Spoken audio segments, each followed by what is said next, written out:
আর এমনকি new York সিটিতে কলেজে যাই যখন, তার আগ পর্যন্ত ওইভাবে ধর্মের সাথে আমার যোগাযোগও ছিল না। নিউ ইয়র্কে আমি স্কুলে গিয়েছি। যখন আমি আমার ধর্মকে নতুন করে আবিষ্কার করা শুরু করলাম, তখন আমি আসলে একাই থাকছিলাম নিজের মতো করে। আমার বাবা মা ততদিন এখান থেকে চলে গেছেন। আমি নিজের মতো করে ছিলাম, নিজের মতো করেই ধর্ম শিখছিলাম। পরিবারের কোনো হস্তক্ষেপ ছিল না, কোনো প্রতিষ্ঠানের প্রভাব ছাড়া, খানিকটা নিজে আবিষ্কার করার মতো। কোরআন পড়ার খুব কম সময়ের মাঝেই আমি এটা বুঝে যাই যে এইরকম শেক্সপিয়ারীয় অনুবাদ দিয়ে আমি খুব বেশি কিছু বুঝবো না, আর সঠিক ভাবটাও বুঝবো না। এর লেখনীটি আমার জন্য বোঝা খুব কঠিন। এরকম বেশ কিছু চ্যালেঞ্জের সম্মুখীন আমি সহ আর অনেকেই হয়েছে। এদের মাঝে প্রথমটি ছিল, এটা অন্য সব বইয়ের মতো নয়। এখানে 114টি ভাগ আছে। আপনারা বলেন চ্যাপ্টার, আমরা বলি সূরা। এগুলো আসলে চ্যাপ্টার নয়, কারণ সংজ্ঞা অনুযায়ী একটা চ্যাপ্টারকে অবশ্যই প্রগতিশীল হতে হয়, এবং আপনি যখন কোনো বইয়ের চ্যাপ্টার 1 শেষ করবেন, চ্যাপ্টার 2 তখন চ্যাপ্টার 1-এর উপর ভিত্তি করেই হবে। চ্যাপ্টার 1 থেকে কোনো কিছু চলে আসলে লেখক লিখে দেন যে চ্যাপ্টার 1-এর রেফারেন্স, যে ওখানে আছে অত নম্বর পেজ, অত নম্বর সেকশন। চ্যাপ্টারগুলো এভাবেই কাজ করে। আর এই চ্যাপ্টারগুলো সিরিয়ালও বেশ গুরুত্বপূর্ণ। আপনি কি 12 চ্যাপ্টারের বই নিয়ে শুধু চ্যাপ্টার 3 থেকে 12 পর্যন্ত পড়তে পারবেন না। লেখকের উদ্দেশ্য এতে সফল হয় না। কিন্তু আপনি যদি কোরআনের দিকে তাকান, প্রথমেই যে ব্যাপারটি আপনি লক্ষ্য করবেন সেটা হলো এখানে কয়েকটি ক্রম বা সিরিয়াল আছে। চ্যাপ্টারের বদলে সূরা লিখে ফেলুন। চ্যাপ্টারের বদলে সূরা কতগুলো আছে? 114টি। এইগুলোকে বিভিন্নভাবে সিরিয়াল করা যেত। প্রথমত এগুলোকে বিষয় অনুযায়ী সিরিয়াল করা যেত, যেটা সাধারণত সব বই করা হয়, কিন্তু সেটা করা হয়নি। বিষয় অনুযায়ী কোরআনকে এইভাবে ভাগ করা হয়নি। আরেকভাবে ভাগ করা যেত, সেটা হলো নাজিলের সময় অনুযায়ী ক্রমানুসার। তবে আমরা বিশ্বাস করি কোরআন আমাদের নিকট নাজিল করা হয়েছে 23 বছর ধরে। মহানবী সাল্লাল্লাহু আলাইহি সাল্লামের কাছে অল্প অল্প করে ওহী এসেছিল, আর ওটা তখন মুখস্থ করা হয়েছে। এটি একটা মৌখিক প্র্যাকটিস ছিল, লিখিত নয়। তাহলে আপনার মনে হতে পারে যে প্রথমে যেটি মুখস্থ করা হয়েছিল সেটি চ্যাপ্টার 1, এরপর চ্যাপ্টার 2, কিন্তু আসলে সর্বপ্রথম যে ওহী এসেছিল আপনি সেটাকে বইয়ের একদম শেষের দিকে পাবেন। প্রায় 600 পৃষ্ঠা বই, আপনি হয়তো 580-র দিকে পাবেন। ওটা ছিল একদম প্রথম ওহী। তাহলে এটা পরিষ্কার যে এটি সময় অনুসারে ক্রম করা হয়নি। তাহলে এটি বিষয় অনুসারেও করা হয়নি, আবার সময়ের ক্রমানুসারেও করা হয়নি। অনেক আধুনিক পাঠকের জন্য এটা একটা বিরাট চ্যালেঞ্জ। এখন আধুনিক পাঠকদের জন্য তৃতীয় যে চ্যালেঞ্জ হতে পারে সেটি হলো এটি সাইজ অনুসারেও নেই। আপনি হয়তো ভাবতে পারেন একদম বড় চ্যাপ্টারগুলো প্রথমে, এরপর একদম ছোটগুলো শেষে। না, ওভাবেও না। প্রথমটি বেশ ছোট, এরপরেরটি বেশ বড়, আবার ছোট। তাহলে এটি সাইজ অনুসারেও নেই, বিষয় অনুসারেও নেই, সময়ের ক্রমানুসারেও নেই। আমার মতো একজন পশ্চিমা পাঠক, যখন আমি একদম প্রথম এটি পড়ছিলাম, যে এখানে তো কোনো ক্রমই নেই, কোনো সিরিয়ালই তো খুঁজে পাচ্ছি না, আমি এটা বুঝতেই পারছি না। খুব বেশি এনক্রিপ্ট করা, সবকিছু একেবারে ছড়ানো ছিটানো। এরপর এত কিছুর পরেও আমি আপনাদেরকে বলেছিলাম, কারো কি মনে আছে মুসা আলাহিসাল্লামকে সাল্লামকে নিয়ে কয়টি প্যারা আছে? 70টি। এইগুলো সব এক জায়গায় নেই, সবখানে ছড়ানো ছিটানো। এমনকি ওইগুলো সময়ের ক্রমানুসারে নেই, কয়েক রকমের ক্রমে আছে এগুলো। তো আমার প্রতিক্রিয়া ছিল, এটা আবার কেমন বই? আমি বুঝেই উঠতে পারছিলাম না। এরকমই ছিল আমার অনুভূতি যখন আমি প্রথম কোরআন পড়ছিলাম। কোরআনের অনুবাদ পড়ে, আমি আরব নই, আমি আরবি জানি না, অনুবাদ পড়া ছাড়া আমার আর কোনো উপায় ছিল না। এরপর হঠাৎ আমার মাথায় কি কাজ করলো আমি ঠিক জানি না, কিন্তু আমি সিদ্ধান্ত নিলাম যে আমি আরবি শিখব। আমি ততটুকু আরবি শিখব যাতে এই বইটি আমি অনুবাদ ছাড়াই পড়তে পারি। এটি 1999 সালের কথা। আমার ভাগ্য খুব ভালো ছিল। আল্লাহ আমাকে দারুণ প্রতিভাবান একজন শিক্ষক রহমত হিসেবে দিলেন। আমার স্কুল ছিল, চাকরি ছিল। এরপর আমি প্রতিদিন 3 ঘন্টা করে আরবি পড়তাম আমার শিক্ষকের কাছে। প্রতিদিন 18 ঘন্টা এভাবেই যেত। আরবি পড়ার একমাত্র উদ্দেশ্য ছিল কোরআনকে বোঝা। এটাই ছিল আমার একমাত্র উদ্দেশ্য। আমি কথা বলার জন্য আরবি শিখিনি, আরবি লেখার জন্য না। আমার আরব দেশগুলোতে ভ্রমণের উদ্দেশ্য ছিল না, আরব বন্ধুদের সাথে আড্ডা দেওয়ার উদ্দেশ্য ছিল না। এগুলো কোনোটাই আমার অনুপ্রেরণা ছিল না। আমার একমাত্র অনুপ্রেরণা ছিল এই কোরআনকে বোঝা। তো সারমর্ম বলা যায়, এরপর থেকেই আমি আরবি নিয়ে পড়াশোনা করছি। তখন থেকেই আমি কোরআনকে পড়ছি। আর যখন আমি কোরআনকে আরবিতে বোঝার অল্প একটু স্বাদ পেলাম, তখন আমার একটা অবিশ্বাস্য উপলব্ধি হলো যে ভাষাগতভাবে এই বইটি অনন্য। আর এটির কিছু সাহিত্যিক তারতম্য আছে, যেগুলোর সঠিক মূল্যায়ন করতে হলে অন্যান্য সাহিত্যিক কাজগুলোর সঙ্গে তুলনা করলে চলবে না। এটা নিজের উপরে ভিত্তি করে এটাকে তুলনা করতে হবে। মাঝে মাঝে এটা খুব ভালো একটা উদাহরণ নয়, কিন্তু এটি আপনাদের অল্প হলেও ধারণা দিবে যেমন ধরুন কোনো এক সময়ে কেউ একটা নতুন ধরনের মিউজিক আবিষ্কার করলো, আর প্রথম প্রথম মানুষ যখন এটি শুনলো তাদের প্রতিক্রিয়া হলো এটা আবার কি। কিন্তু এরপর এটাই হয়ে যায় রক অ্যান্ড রোল। বুঝতে পারছেন?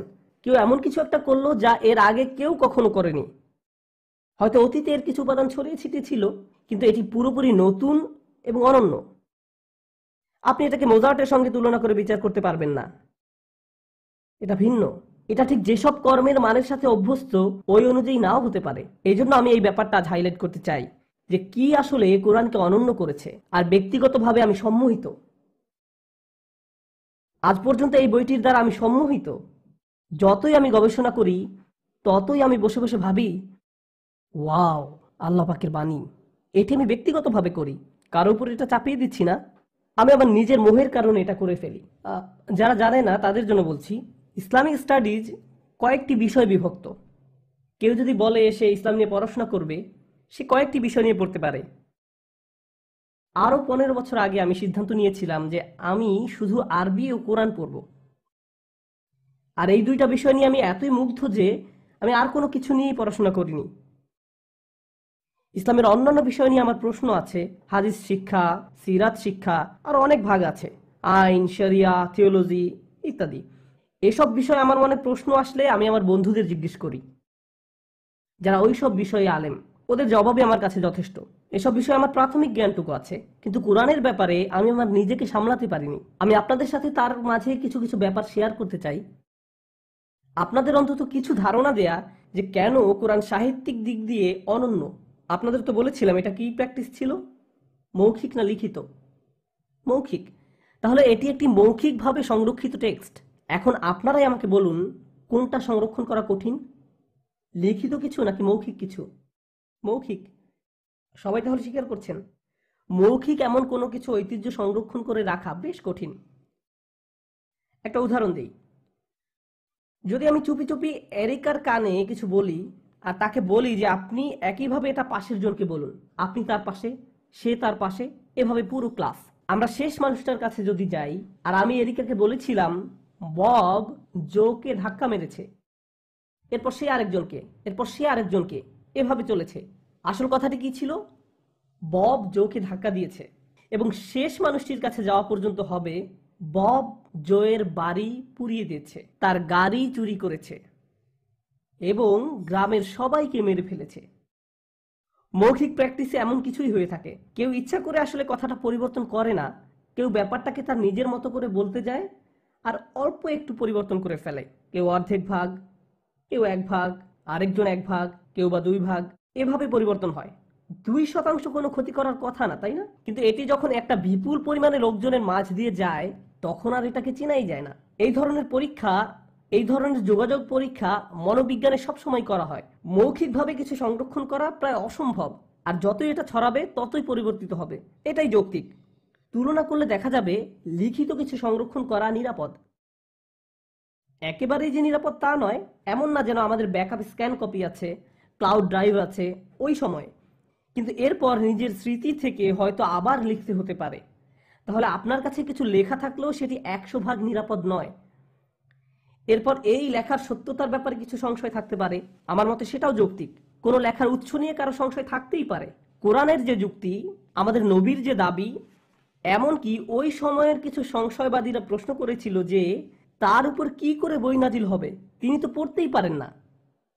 তিনি যে কোনো বই লিখতে পারবেন না তা তো স্পষ্ট, কিন্তু তিনি তো পড়তেও পারেন না।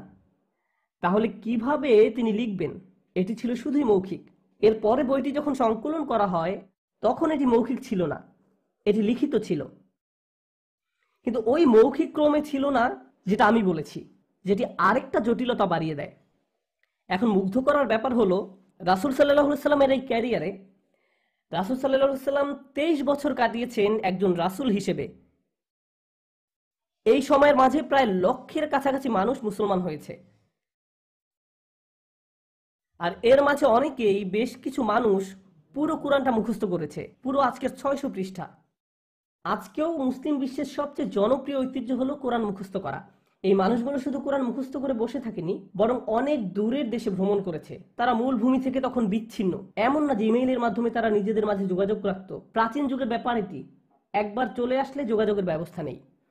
যদি কোনো বার্তা পাঠাতেই হয় কয়েক মাস লেগে যেতে পারে, কারণ ঘোড়া তার মতো করে সময় নেয়। এই মানুষগুলো ছড়িয়ে পড়লো আর তারা তাদের নিজেদের গ্রামে কোরআন শেখানো শুরু করলো। এখন যদি আপনি যৌক্তিকভাবে দেখেন, এরকম অনুমান করতে পারেন যে 1 বছরের মাঝে তাদের মধ্যে 1000 রকম কোরআন থাকা উচিত। এরকম একটা মৌখিক টেক্সট অগণিত পরিবর্তিত রূপ থাকা উচিত ছিল। এমনটাই হওয়া উচিত। আমরা সময় টেনে আজকের দিনে 2013-তে চলে আসি। আরভিং মসজিদে কোরআন মুখস্থের একটা প্রোগ্রাম আছে। ছেলেপেলেরা এখানে কোরআন মুখস্থ করে। আমার মেয়ে কোরআন মুখস্থ করে পার্ট টাইম, আমিও কোরআন মুখস্থ করি পার্ট টাইম। এভাবে পার্ট টাইম করে আমি প্রায় অর্ধেকটা মুখস্থ করেছি।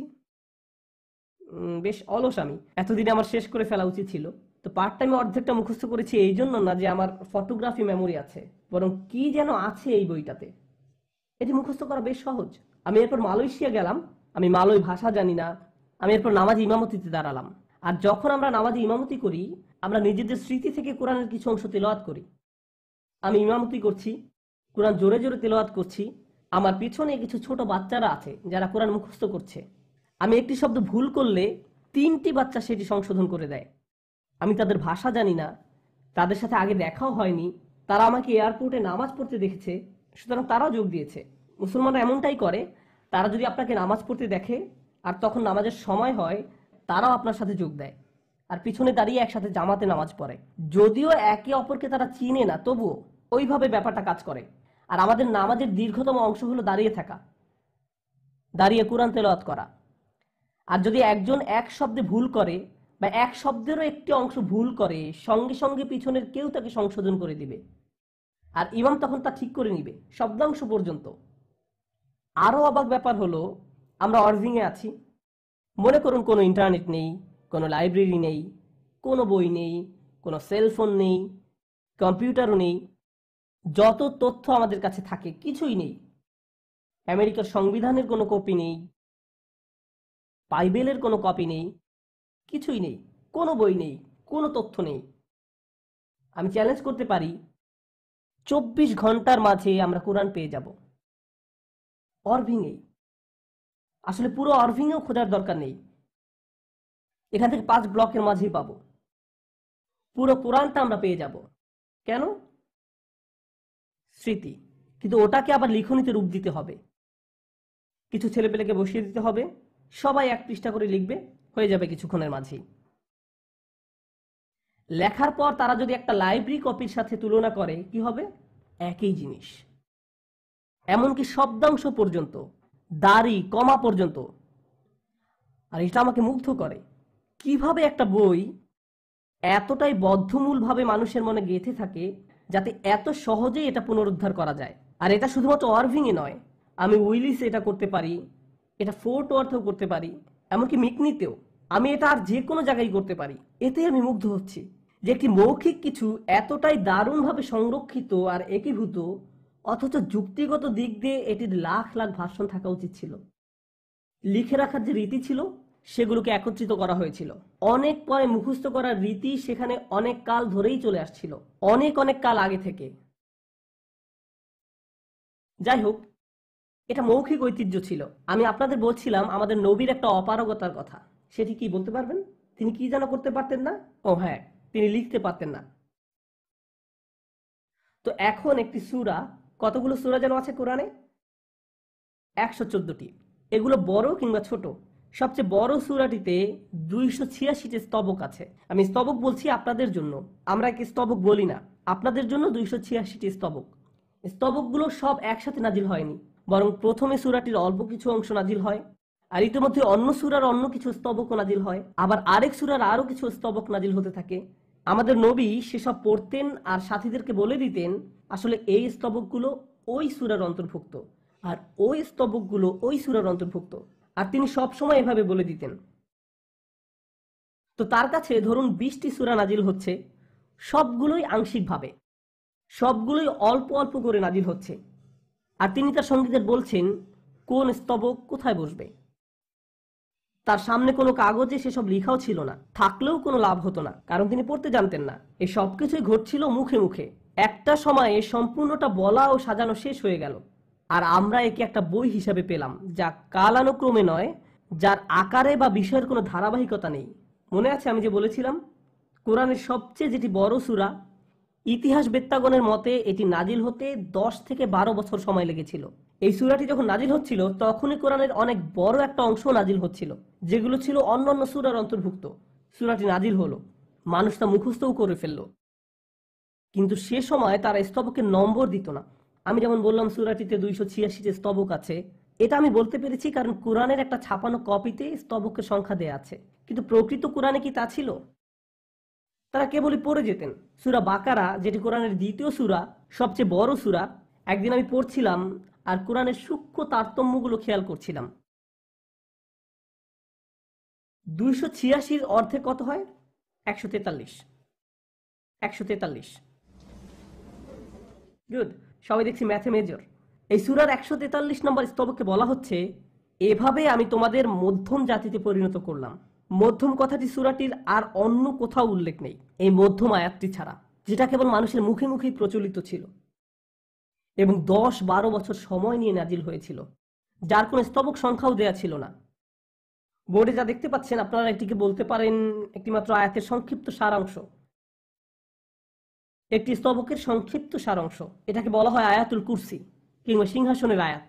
এতে আল্লাহর সম্পর্কে বলা হয়েছে। এই আয়াতে 9টা বাক্য আছে, একটি স্তবক, কিন্তু বাক্য কয়টি? 9টি। এখন দেখুন, প্রথম বাক্যটি আল্লাহু লা ইলাহা ইল্লাহু আল হাইয়ুল কাইয়ুম। আল্লাহ ছাড়া কেউ উপাস্য নয়, তিনি চিরঞ্জীব এবং সকলের প্রতিপালক। তিনি সবকিছু দেখাশোনা করেন, কোনো কিছুই অক্ষুণ্ণ থাকে না যদি না তিনি সেটি অটুট রাখতে চান। এটাই হলো প্রথম বাক্য। প্রথম বাক্যে আল্লাহ তাআলার দুটি বিশেষ গুণের কথা বলা হয়েছে, একটি হলো তিনি চিরঞ্জীব, অপরটি প্রতিপালক।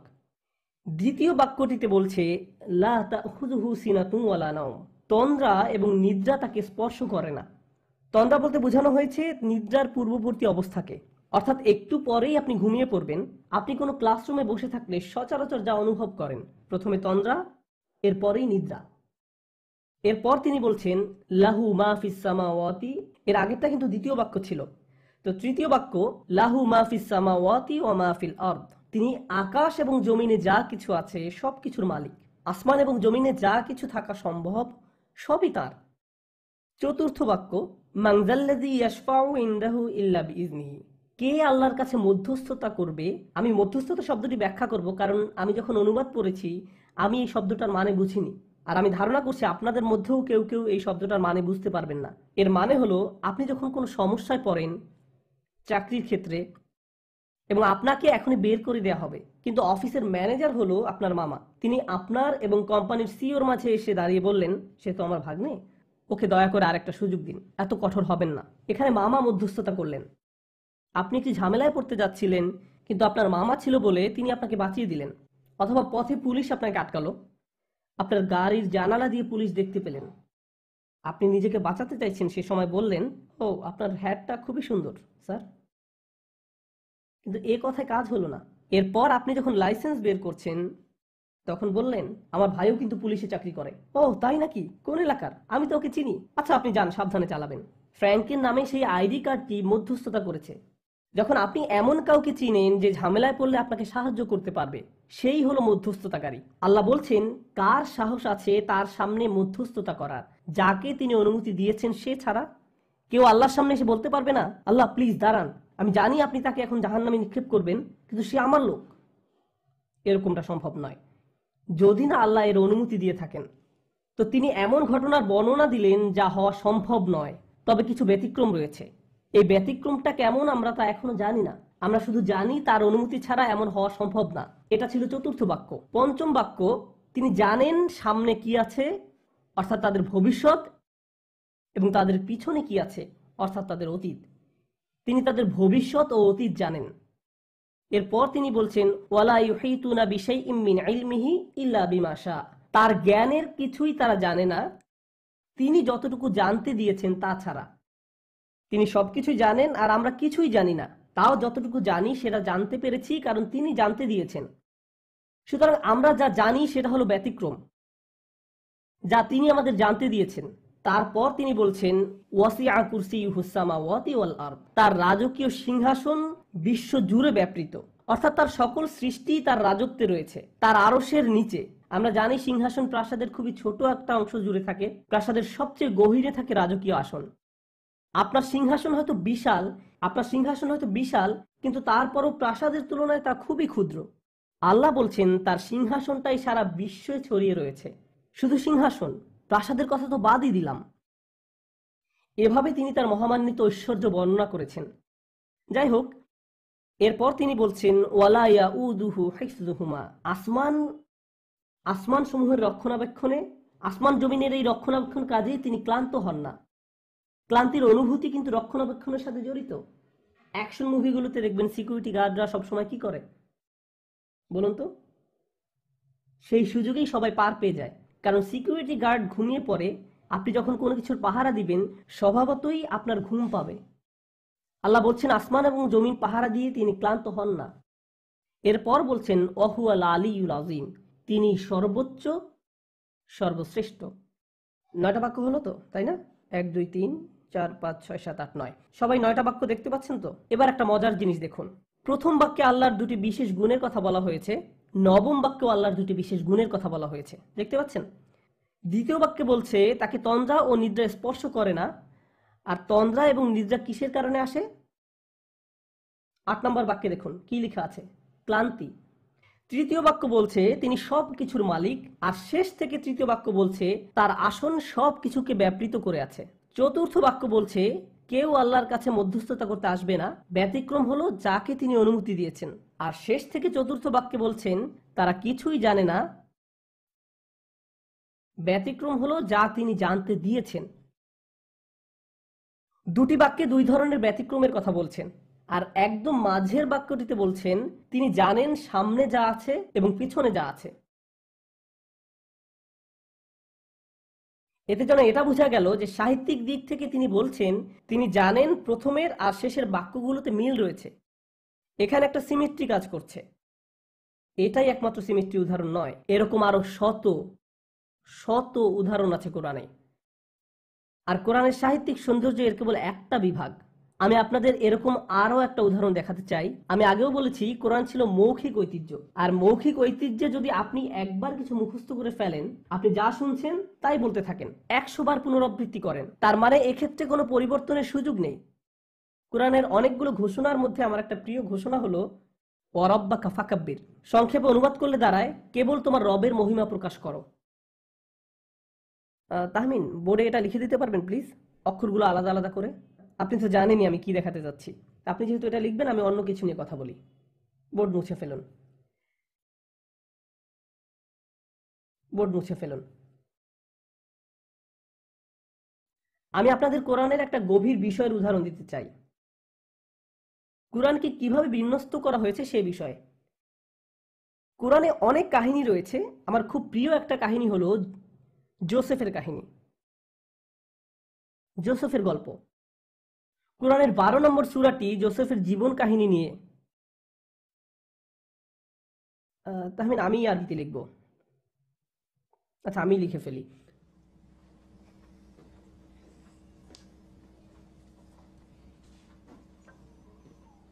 আমি জানি দেখতে খুবই কষ্ট হচ্ছে, তাও আমি আপনাদের বুঝিয়ে দেওয়ার চেষ্টা করব। এরপর জোসেফের কাহিনী বলবো। এখানে বলছে ওয়ারাব্বাকা ফাকাব্বির, অর্থাৎ কেবলমাত্র তোমার রবের মহিমা প্রকাশ করো। অনেকগুলো আয়াতের মধ্যে এটি একটি।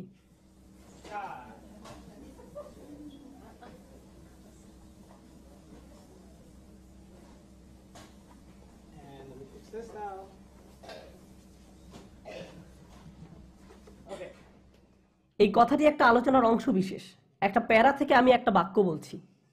এটা চমৎকার একটা বিবৃতি। অন্য কোনো কিছুর মহিমার দাবি তোমার রবের মাহাত্ম্যের সমতুল্য নয়। আপনারা আরবি পড়তে না জানলেও এটা বুঝবেন। এখানে আলাদা আলাদা করে সবগুলো অক্ষর লেখা হয়েছে। আরবি অক্ষরগুলোকে সাধারণত একসাথে লাগিয়ে লেখা হয়, কিন্তু আমি এখানে ব্লক লেটারে লিখেছি আলাদা করে, যাতে আপনারা বুঝতে পারেন। বোর্ডে প্রথম আকৃতিটি দেখতে পাচ্ছেন? ইংরেজি অক্ষর আর কে আরবিতে এভাবে প্রকাশ করা হয়, রব শব্দটিতে এবং এই বাক্যের প্রথম অক্ষরটি, শেষের অক্ষরটি কি? আপনারা একই রকম আকৃতি দেখতে পাচ্ছেন। এরপর দেখা যাচ্ছে দুটি বাটির মতো আকৃতি, যাদের নিচে একটি করে বিন্দু আছে। শেষেও ঠিক একই, দুইটা বাটির নিচে বিন্দু। এরপর একটা অদ্ভুত সুপারম্যানের মতো আকৃতি দেখা যাচ্ছে। একটা অক্ষর পরেই সেই সুপারম্যানকে আবার দেখা যাচ্ছে।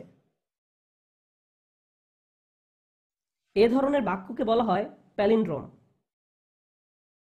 ইংরেজিতে এমন প্যালিন্ড্রোম হলো বব, প্রেসকার, অ্যানা। আপনি যদি কোনো প্যালিন্ড্রোম সৃষ্টি করতে চান, আপনাকে অগ্রাধিকার দিতে হবে কিসের ব্যাপারে? ধরুন আপনি ইংরেজিতে প্যালিন্ড্রোম বানাতে যাচ্ছেন, আপনাকে কি নিয়ে ভাবতে হবে? কোনো উত্তর নেই। এরকম নীরবতায় যখন সবাই অপ্রস্তুত হয়ে যায়, আমার বেশ মজা লাগে। আপনাকে বানানের দিকটায় নজর দিতে হবে। কিন্তু আমরা যখন কথা বলি, আমরা সাধারণত আমাদের বক্তব্য নিয়ে বেশি চিন্তিত থাকি। আপনি কি বিষয় নিয়ে কথা বলবেন তা নিয়ে চিন্তিত থাকেন। কিন্তু প্যালিন্ড্রোম সৃষ্টি করতে হলে আপনাকে আপনার বক্তব্যের কিছু বিষয়ে আপোস করতে হবে, বানানের ব্যাপারটা ঠিক রাখার জন্য। আর বানান ঠিক রাখতে হলে আপনাকে মূল বিষয়ে কিছুটা পরিবর্তন করতে হবে। কারণ এক্ষেত্রে আপনি এটা ভাবছেন না আপনি কি বলতে চাইছেন, বরং ভাবছেন এটা কেমন শোনাবে, সেটাই অগ্রাধিকার পাবে। তো ইংরেজিতে যখন প্যালিন্ড্রোম লিখি, আমরা শব্দটির অর্থের বা প্রয়োগের দিকে বেশি নজর দেই না। বিবৃতিটি ছিল কেবলমাত্র তোমার রবের মহিমা প্রকাশ করো। এটা কি কোনো অপূর্ণাঙ্গ বাক্য? হ্যাঁ। আর এটা প্রকৃতপক্ষে একটা অনুচ্ছেদের অংশ। এমন না যে নবী একদিন বললেন যে দেখো দেখো এই আয়াতটা। অবশ্য সেটা সম্ভব না, কারণ তিনি কি করতে জানতেন না? পড়তে জানতেন না। তিনি যদি সকলকে অক্ষরগুলো দেখাতে চাইতেন, তাকে সে অক্ষরগুলো চিনতে হতো। কিন্তু তিনি তো আরবি অক্ষর চিনতেন না, তিনি শুধু বলে যেতেন। আর এই চমৎকার ব্যাপারগুলো আবিষ্কার হয়েছে শত শত বছর পরে কোরআনের ছাপানো কপি পাওয়াতে। এই আয়াতটা দেখো, না ওই আয়াতটা, এই যে এখানে একটা সিমেট্রি, আবার এখানে দেখো, এই সম্পূর্ণ অনুচ্ছেদটাই সিমেট্রি। জোসেফের গল্প সম্পর্কে কিছু বলছিলাম। জোসেফের কাহিনী চমৎকার একটা গল্প, অত্যন্ত আকর্ষণীয়। এটা 12 নম্বর সূরা, যাকে 12 ভাগে বিভক্ত করা হয়েছে। জোসেফের গল্পের 12টি অংশ। গল্পের প্রথম 6 ভাগে সমস্যা তৈরি হয়েছে, আর পরবর্তী 6 ভাগে সেই সমস্যাগুলোকে সমাধান করা হয়েছে। প্রথম ভাগে তিনি একটি স্বপ্ন দেখেছিলেন, আর একদম শেষ ভাগে তার স্বপ্ন বাস্তবে রূপান্তরিত হয়েছে। এভাবেই সব ঘটনা কেন্দ্রে এসে মিলে যায়। মুখে মুখে প্রচলিত একটা কাহিনীতে আজকে কেবল আমি সিমেট্রি ব্যাপারটা নিয়ে আকৃষ্ট করতে চেয়েছি। এটা কোরআনের সে অংশ যা সাধারণ মানুষ জানে না। অনুবাদ করলে এই সৌন্দর্য হারিয়ে যায়। আমি কোরআনকে সাহিত্য হিসেবে পড়তে যাই, কিন্তু এই বিষয়গুলো আমাকে প্রবলভাবে আকর্ষণ করে, আমাকে মুগ্ধ করে। আমি আপনাদের এখন এমন একটা উদাহরণ দিব যেখানে সিমেট্রি নেই। এই উদাহরণ কোরআনের সূক্ষ্ম তারতম্যের, যেই সৌন্দর্য কোরআনের ভাষা অনুবাদ করলে হারিয়ে যায়। আপনারা মুসা আলাইহিস সালামের কাহিনী শুনেছেন। আমি মুসা আলাইহিস সালামকে নিয়ে কথা বলবো। মুসা আলাইহিস সালামের শিশুকালে একটা বিপজ্জনক খেলার অভিজ্ঞতা হয়েছিল। কিসের কথা বলছি বলতে পারেন? বাস্কেট। তাকে বাস্কেটে ভরে নদীতে ফেলা হয়েছিল। একজন মা যিনি নিজের সন্তানকে খরস্রোতা পানিতে নিক্ষেপ করেন, একটা ঝুড়িতে ভরে। এই ঝুড়িটা অধিক ঝক্কি সহ্য করার জন্য উপযুক্ত কিনা সেটাকে আগেই পরীক্ষা করে দেখেছিলেন? অবশ্যই না, অবশ্যই না। তবে সেই মায়ের সামনে আর কোনো পথও খোলা ছিল না। তিনি বাচ্চাটিকে নিলেন এবং ঝুড়িতে ঢুকিয়ে পানিতে ছেড়ে দিলেন। ঝুড়িটা ভেসে যেতে থাকলো, এবং একটা সময় আসলো যখন তিনি আর সেটা দেখতে পাচ্ছিলেন না। আর সেই সময়টায় তার হৃদয় যেন কষ্টের সাগরে ডুবে যেতে লাগছিল। কোরআনে বলা হচ্ছে, ওয়া আসবাহা উম্মি মুসা ফারিগান ইন কাদাত লা তুবদি বিহি লাউলা আর রাবাতনা আলা কলবিহা লিতাকুনা মিনাল মুমিনিন। সকালে মুসার মায়ের অন্তর অস্থির হয়ে পড়ল। যদি আমি তার হৃদয়কে দৃঢ় করে না দিতাম, তবে তিনি মুসাজনিত অস্থিরতা প্রকাশ করেই দিতেন। দৃঢ় করলাম যাতে তিনি থাকেন বিশ্বাসীগণের মধ্যে। এই আয়াতে বলা হয়েছে মুসা আলাইহিস সালামের মায়ের মন একেবারে অনুভব শূন্য হয়ে পড়েছিল। এতটাই কষ্ট হচ্ছে আপনার যে মানুষ আপনার চোখের সামনে হাত নাড়ালেও আপনি টের পাচ্ছেন না। খাওয়া দাওয়া বন্ধ করে দিয়েছেন, কথা বলেন না, সব সময় চুপচাপ থাকেন। আপনি মর্মাহত, আপনার মন আঘাতে জর্জরিত। এমনটাই ছিল মুসা আলাইহিস সালামের মায়ের মানসিক অবস্থা। এরপর বলা হচ্ছে ইনকাদাত লাতুবদি বিহি, তিনি আরেকটু হলেই মানুষকে সব বলে দিতেন আর নদীর দিকে হাত বাড়িয়ে বলতে থাকতেন, আমার বাচ্চা, আমার বাচ্চা। কিন্তু এই কাজটা করলে সমস্যা ছিল। কাদের কাছে খবর পৌঁছে যেত? ফেরাউনের সৈন্যদের কাছে। একজন মায়ের তার সন্তানের পিছনে ছুটে যাওয়ার স্বভাবগত বৈশিষ্ট্যকে তার নিজের মধ্যে চাপিয়ে রাখতে হয়েছিল। প্রথম কষ্ট ছিল তার সন্তানকে পানিতে ছেড়ে দিতে হয়েছিল, আর দ্বিতীয় কষ্ট ছিল তিনি সে কষ্ট কারো কাছে প্রকাশও করতে পারেননি। তিনি সেটা নিয়ে কারো কাছে হা হুতাশও করতে পারেননি। তিনি অন্যদের এই গোপন কথা প্রায় বলেই দিয়েছিলেন, লাউলা আর রবাতনা আলা কলবিহা। আল্লাহ বলছেন, আমি যদি তার হৃদয়কে দৃঢ়ভাবে বেঁধে না দিতাম, যদি এটাকে শক্ত করে না ধরতাম, একজন মায়ের পক্ষে যা করা যুক্তিযুক্ত ছিল তিনি তাই করতেন, যদি না আল্লাহ তার আবেগ সংযত করার ক্ষমতা দিতেন। লিতাকুনা মিনাল মুমিনিন, যেন সে তাদের অন্তর্ভুক্ত হয় যারা প্রকৃত ঈমানদার। যে কারণে আমি এই চমৎকার আয়াতটি নিয়ে কথা বলতে চাচ্ছি তা হলো তার হৃদয়ের কথা এখানে দুইবার বলা হয়েছে। মুসা আলাইহিস সালামের মায়ের মন নিয়ে দুইবার কথা বলা হয়েছে। একবার যখন তা অনুভব শূন্য হয়ে পড়লো, আর দ্বিতীয়বার যখন আল্লাহ সেটিকে দৃঢ় করলেন, তাই না? একবার হৃদয়ের শূন্যতা আর একবার আবেগকে ধরে রাখা হয়েছিল। মজার ব্যাপার হলো ইংরেজিতে হৃদয়ের জন্য কেবল একটা শব্দ রয়েছে, হার্ট। আরবি ভাষায় এর জন্য বেশ কয়েকটা শব্দ রয়েছে।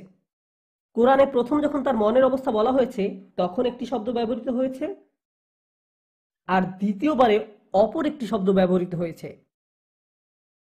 প্রথমবার ফুয়াদ শব্দটি উল্লেখ করা হয়েছে, আর ফুয়াদ শব্দটি এসেছে আরবিতে ফাআদা থেকে, কোনো কিছু ঝলসানো। ফুয়াদ হলো একটা মাংসপিণ্ড যা আগুনে জ্বলছে, এটাই হলো ফুয়াদের অর্থ। আল্লাহ তার মনের অবস্থা বলছেন যেন তাতে আগুন জ্বলছিল। আরবিতে যখন কেউ উত্তেজিত হয়ে পড়ে, ক্রোধে, ভয়ে, দুঃখে, রাগে কিংবা অন্য যে কোনো কারণে যদি আপনি অত্যন্ত আবেগী হয়ে পড়েন, তখন হৃদয়কে আর হৃদয় বলা হয় না, তখন একে বলা হয় মাংসপিণ্ড যাতে আগুন জ্বলছে। কিন্তু যখন হৃদয় সুস্থিত থাকে, একে বলা হয় এমন মাংসপিণ্ড যার কেবল স্পন্দন আছে, কল্ব। কল্ব শব্দটির আসল অর্থ হলো পরিবর্তন, কারণ হৃৎপিণ্ড সর্বক্ষণ স্থান পরিবর্তন করছে, স্পন্দিত হচ্ছে। আয়াতটির প্রথম অর্ধাংশে ফুয়াদ শব্দটি ব্যবহৃত হয়েছে, আর দ্বিতীয় অর্ধাংশে ব্যবহৃত হয়েছে কল্ব। অন্য কথায়, এখন সহজ ভাষায় বলছি, প্রথম অর্ধাংশে হৃৎপিণ্ডকে একটা মাংসপিণ্ডের সাথে তুলনা করা হয়েছে যা আগুনে দগ্ধ, আচ্ছন্ন, যেটা ঝলসে যাচ্ছে। এখন বলুন, আয়াতের প্রথম অংশে কি ঘটেছিল? বাচ্চা পানিতে ভেসে চলে যাচ্ছিল আর তিনি নিজেকে সংবরণ করছিলেন। আর দ্বিতীয় অর্ধাংশে আল্লাহ সেই আগুন নিভিয়ে দিলেন, তাকে শান্ত করলেন যেন তিনি নিজেকে সংযত রাখতে পারেন। আর এখানে আল্লাহ যে শব্দটি ব্যবহার করেছেন তা হলো কলব, সাধারণ শব্দটি। কোরআনের এই বিষয়গুলো সেই মায়ের আবেগের চড়াই উতরাই হৃদয় বিষয়ক কেবলমাত্র দুটি শব্দের মাধ্যমে আল্লাহ বুঝিয়ে দিলেন। তার মানসিক অবস্থার সম্পূর্ণ চিত্র এখানে বর্ণিত হয়েছে। এই বিষয়গুলোই অনুবাদে পরিলক্ষিত হয় না, হারিয়ে যায়। কোনোভাবেই অনুবাদে তা সংরক্ষণ করা সম্ভব হয় না। কোরআনের অনুবাদ বিষয়ক আমার শেষ কথা, আমি যখন প্রথম এই জিনিসগুলো আবিষ্কার করলাম, আমি ভাবতাম আমার নিজস্ব প্রজেক্ট হলো, যেমনটা আমি আগেই বলেছি, আমি যখন প্রথম এই জিনিসগুলো আবিষ্কার করলাম, আমি ভাবতাম মানুষের এসব জানা উচিত, তাদের ধর্ম পরিবর্তনের জন্য নয়। এখানে মানুষকে ইসলাম ধর্মে ধর্মান্তরিত করার জন্য আমি আসি না। না, আমি শুধু মনে করি যে কোরআনে একটি স্মরণীয় কীর্তি, একটি অসাধারণ সংযোজন মানব জগতের লাইব্রেরিতে।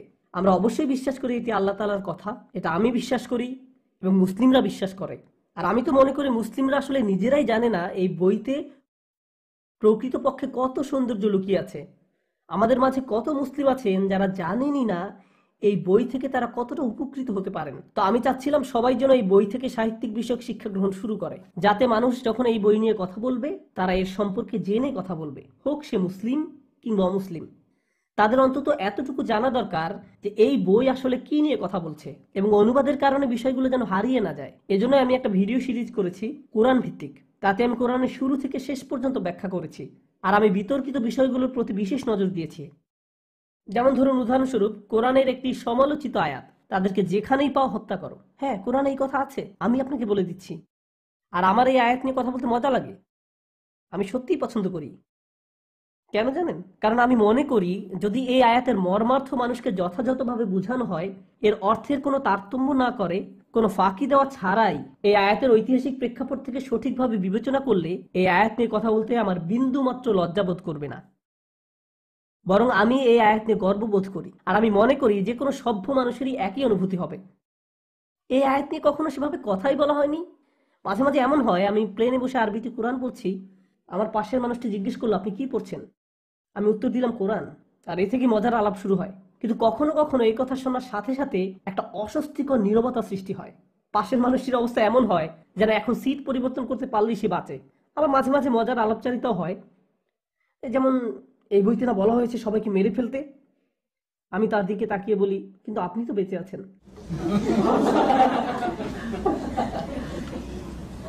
এই আয়াতে আসলে কি বলা হয়েছে অন্য কোনো সেশনে আমি হয়তো আপনাদের কাছে তা ব্যাখ্যা করার সময় পাবো। সবসময় কোরআনের এই আয়াতগুলো তুলে ধরা হয়, আর এই সবগুলো আয়াত সবাই ব্যবহার করে এটা বলার জন্য যে মুসলিমদের চোখে চোখে রাখতে হবে, দেখো ওদের কিতাবে কি লেখা আছে। আমি এই ধরনের খেলা পছন্দ করি না। আর আপনারা খেয়াল করে দেখবেন, আপনারা চাইলে যে কোনো বইয়ের সাথে এই কাজটি করতে পারেন।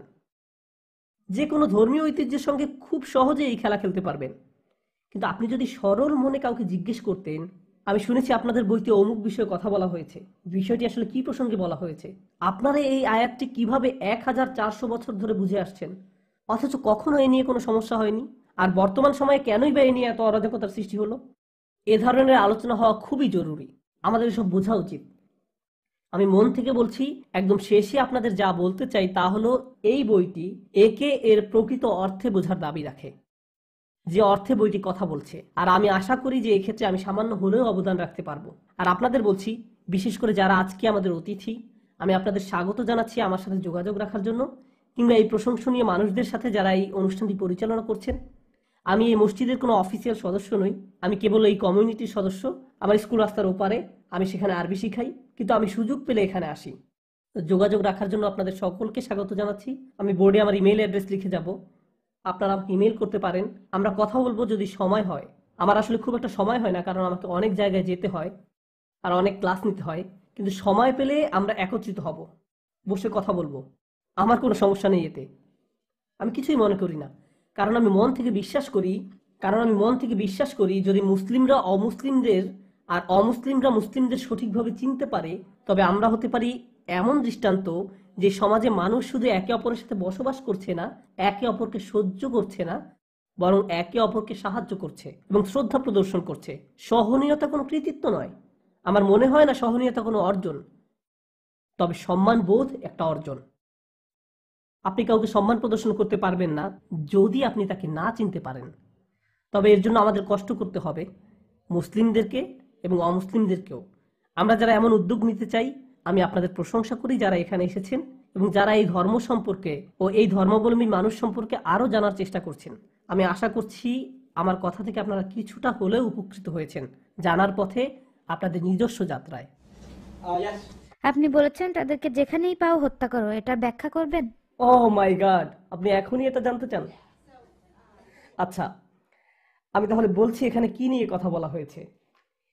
ইসলামের ঐতিহ্যে রাসূল সাল্লাল্লাহু আলাইহি সাল্লাম শান্তিপূর্ণভাবে মক্কা শহরের মানুষকে এই ধর্মের দিকে আহ্বান জানালেন। তখন তার বয়স 40। তিনি এই ধর্মের প্রতি সবাইকে আমন্ত্রণ জানালেন, তার প্রতি যা নাজিল হয়েছে তিনি তা পড়তে লাগলেন। কেউ কেউ তাকে মেনে নিলেন, তবে বেশিরভাগ মানুষই মানলেন না। তারা বরং এতে আরো বেশি ক্ষুব্ধ হতে লাগলো। ফলস্বরূপ তাকে মেরে ফেলার বেশ কিছু প্রচেষ্টা চালানো হলো। এরপর যারা নবীকে মেনে নিলেন তাদের প্রাণহানির চেষ্টা করা হলো। এটা এমন একটা পর্যায়ে চলে গেল যখন তাদের পক্ষে সেখানে আর বসবাস করা সম্ভব হচ্ছিল না। তারা গোপনে পালিয়ে যেতে বাধ্য হলেন, ফেলে গেলেন নিজেদের ব্যবসা বাণিজ্য, নিজেদের ঘরবাড়ি, কিছু কিছু ক্ষেত্রে তাদের পরিবার পরিজন, এমনকি কয়েকজনকে যন্ত্রণা দিয়ে মেরেও ফেলা হয়েছিল। কিন্তু তারা পাল্টা কোনো প্রতিশোধ গ্রহণ করেননি। তারা অন্য একটা শহরে পালিয়ে যায় যেখানে তাদেরকে স্বাগত জানানো হয়। ওখানকার বেশিরভাগ মানুষই ধর্মটিকে গ্রহণ করে নেয়। ওখানকার খ্রিস্টান ও ইহুদি সম্প্রদায়কে নিয়ে এক ধরনের বহু সমন্বিত সরকার গঠন করা হয়। এইভাবে তারা একটা সমাজ গঠন করে। এখন আমরা যদি রাষ্ট্রবিজ্ঞানের পরিপ্রেক্ষিতে দেখি, তাদের অবশ্যই অধিকার আছে ওই শহরের বিরুদ্ধে লড়াই করার। কারণ কি আছে ওই শহরে? তাদের বাসস্থান, তাদের নিজেদের ঘর বাড়ি থেকে তাদেরকে বের করে দেওয়া হয়েছে কোনো কারণ ছাড়াই। আগ্রাসন চালানো হয়েছে তাদের বিরুদ্ধে। তাদের একমাত্র অপরাধ ছিল বিশ্বাস করা কাউকেই তার বিশ্বাসের জন্য অত্যাচার করা উচিত নয়। শুধু যে ইসলামে আছে তা নয়, ওই সময় যদি জাতিসংঘ থাকতো তারাও এতে সায় দিত। এখন এই যুদ্ধ শুরু হলো, এটা চলতে থাকলো, কয়েকটা লড়াই হয় এবং যুদ্ধ শেষে মুসলিমরা জিতেও যায়। আর কিভাবে জিতে? মুসলিমরা প্রায় 10,000 সৈন্য নিয়ে শান্তিপূর্ণভাবে মক্কায় প্রবেশ করে। এই সংখ্যা দেখে তারা আসলে হতবিহ্বল হয়ে পড়ে। মুসলমানরা মক্কায় প্রবেশ করে নামাজে দাঁড়িয়ে যায়, মক্কাবাসীরা তাদের হাতিয়ার ফেলে দেয়, তাদের সংখ্যা এত বেশি ছিল। এরপর রাসূল সাল্লাল্লাহু আলাইহি সাল্লাম সকল শত্রুদেরকে একত্রিত করেন, যাদের সঙ্গে এতদিন তিনি লড়াই করেছেন, তাদেরকে একত্রিত করে তিনি বললেন, আমি আজ তোমাদের তাই বলবো যা ইউসুফ আলাইহিস সালাম তার ভাইদের বলেছিলেন, আজ তোমাদের উপর কোনো অনিষ্ট আসবে না। এবং এরপর ওহী আসে। এখন ওহীতে আল্লাহ পাক বলছেন, এতদিন তোমার সঙ্গে যুদ্ধ করেছিল যারা, ওদেরকে 4 মাস সময় দাও এই ধর্মকে নিয়ে ভাবার জন্য, কোনো একটা নিরাপদ স্থানে নিয়ে যাও যাতে ওরা আতঙ্কিত না হয়। যদি তারা মুসলিম হবার ইচ্ছা পোষণ করে ভালো, তবে যদি না করে ওরা যেন আর এখানে ফিরে না আসে। যদি আসে তবে ওদেরকে যেখানে পাও হত্যা করো। তারা কতক্ষণ সময় পাচ্ছে? 4 মাস। আর এই সময় যদি তারা চলে যেতে চায় তো চলে যাক তল্পি তল্পা গুটিয়ে। যদি ইসলাম গ্রহণ করতে চাও, নিজেই যদি সিদ্ধান্ত নাও, তাহলে তুমি একজন সমমানের নাগরিক। আর যদি না হও তাহলে আমরা কাউকে বন্দি রাখবো না, কাউকে বন্দি রাখা হবে না। এই 4 মাস তোমরা যা খুশি করতে পারো, এটাই নির্দিষ্ট প্রসঙ্গে বলা হয়েছে। এটা মুসলমানদের সার্বজনীন পররাষ্ট্রনীতি নয়। রাসূল সাল্লাল্লাহু আলাইহি সাল্লাম এর পরে যা হবে তার সাথে এটা কোনো সম্পর্ক নেই, কারণ আমরা বিশ্বাস করি যে আল্লাহর শাস্তি, যেমন নূহ আলাইহিস সালামের সময় বন্যা, ভূমিকম্প অথবা আকাশ থেকে আগুনের উল্কা, শহর মাটির সাথে মিশে যাওয়া, এই রকম যে শাস্তিগুলো আল্লাহ পাকের, এগুলো তখনই আসে যখন একজন নবী সশরীরে ওই জাতির সঙ্গে উপস্থিত থাকেন এবং তাকে অস্বীকার করা হয়, তখন আল্লাহ পাকের শাস্তি আসে। যখন একজন নবী সশরীরে উপস্থিত থাকেন না, এমন ধরনের শাস্তি কোনো জাতির উপর আসে না। আমি আরেকটা ব্যাপারে আপনাদের প্রশ্ন করি, যখন বন্যার পানি এই পর্যন্ত ওঠে, এই পর্যন্ত শুধু নাকটাই পানির উপরে, তখন আল্লাহ পাক কি হঠাৎ করে থামিয়ে জিজ্ঞেস করেছিলেন যে তোমরা কি শিক্ষা পেয়ে গেছো, আমি পানি নামিয়ে নিচ্ছি? এমন কিছু কি ঘটে? আগুনের উল্কা যখন পড়ছিল আকাশ থেকে, কারো মাথায় পড়ার ঠিক আগ মুহূর্তে আল্লাহ পাক কি সেটা থামিয়ে দেন? আর বলেন তোমরা কি আর আল্লাহর শাস্তি নিয়ে মস্করা করবে? এরকম কিছু কি কখনো ঘটে? একবার যদি শুরু হয় এটাকে আর থামানো যায় না। এটাই আল্লাহর প্রথা, এটা ইসলামিক প্রথাও সত্য। আবার বাইবেলে যে গল্পগুলো আছে তাতেও আমরা এর সত্যতা দেখি, আমরা এটাই বিশ্বাস করি।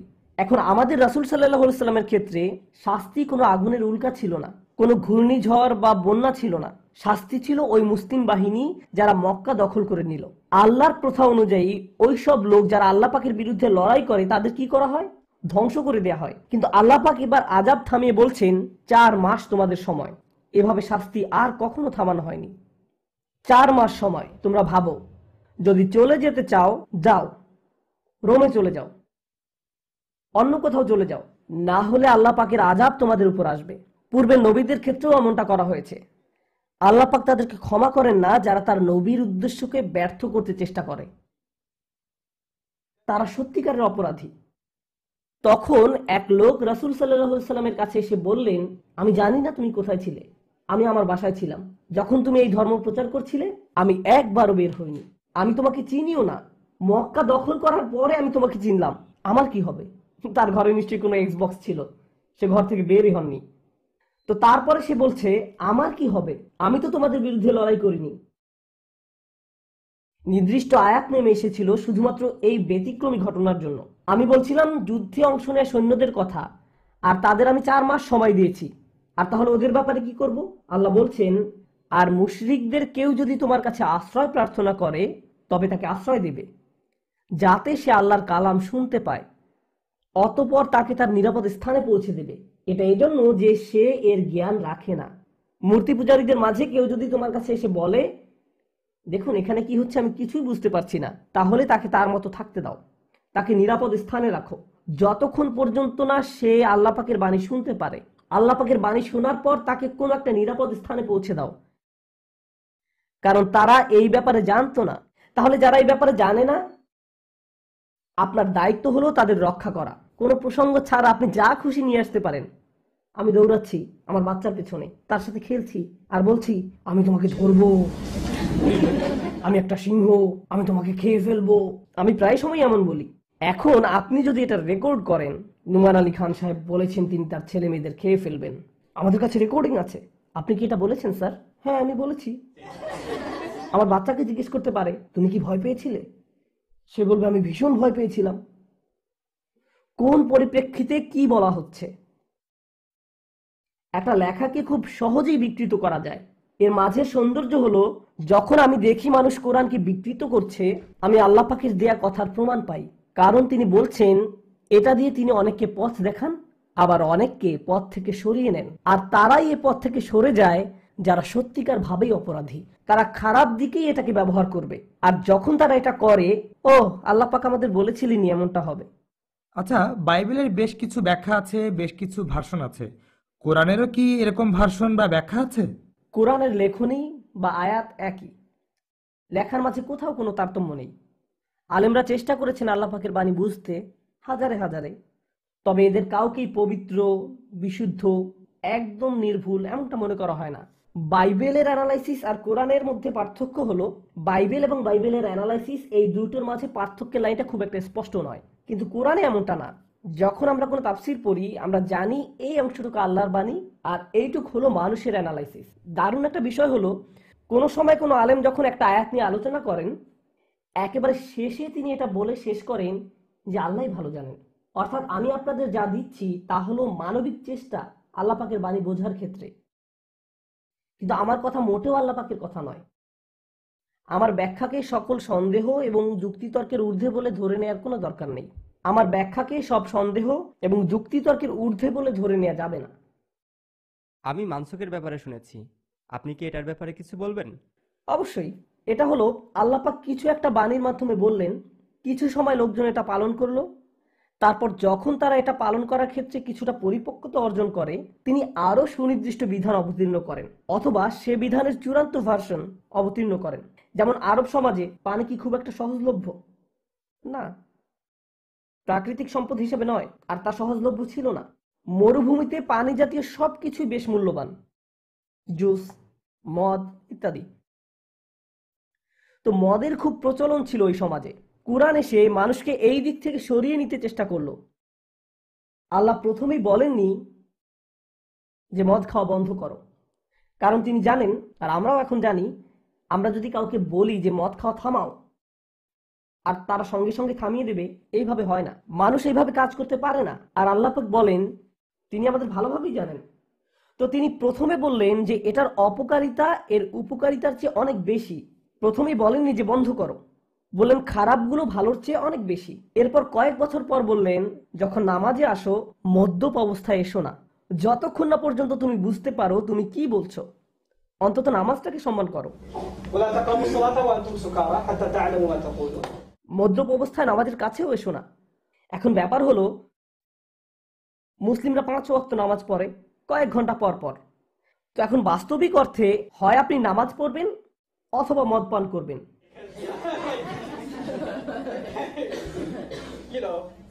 আর মদ খেলেও এখন আপনি আর বেশি খেতে পারবেন না। কেন? খুব বেশি খেলে আরো বেশি সময় লাগবে ঘোর কাটতে, নামাজ কিছুক্ষণ পরে। সুতরাং আপনি যদি এই আদেশটি পালন করতে চান আপনার পক্ষে আর শান্তিতে মদ খাওয়া সম্ভব না। এরপর শেষ আদেশ আসে এই ব্যাপারে যে এটি শয়তানের একটি হাতিয়ার, هل أنتم منتهون؟ এটা থেকে তোমরা দূরে থাকো। অতএব তোমরা কি এখনো নিবৃত্ত হবে না? মদ পান সম্পর্কে এটাই ছিল চূড়ান্ত আদেশ। এটাই হলো অ্যাব্রোগেশন, অর্থাৎ কিছু হালকাভাবে প্রথমে দেয়া হয়েছিল, এরপর আরেকটু, তারপর আরো একটু। একেবারে শুরুতেই বলা হয়নি যে এটি শয়তানের হাতিয়ার, তোমরা থামো। আমি ব্যক্তিগতভাবে নিজেই দেখি এর ফল। আমি আপনাদের বলছি না যে আপনারা মদ খান বলে আপনারা শয়তানের অনুসারী বা এমন কিছু, আমি এটা বলছি না। কিন্তু আমার সমাজে আমি মদের কুফল ঠিকই দেখি, সহজেই দেখা যায়। অপরাধ সংগঠনের পরিসংখ্যানের দিকে তাকান, আপনি নিজেই বলতে পারবেন। এর কুফল জানতে চান? কোন এক শুক্রবার রাতে বেরিয়ে পড়ুন, কতজন মানুষ? আমি ঠিকই বিশ্বাস করি খুব বেশি ব্যাখ্যার প্রয়োজন নেই। তো আল্লাহ বললেন এর কুফল এর সুফলের চেয়ে বেশি। কেউ হয়তো বলবে এটা আপনার রক্ত সঞ্চালনে বেশ উপকারী, রিল্যাক্স করতে সাহায্য করে, আরো কত কি। আল্লাহ পাকের প্রথম ধাপটি এটা ছিল না যে থামো, প্রথম ধাপ ছিল এর কুফল এর সুফলের চেয়েও অনেক বেশি।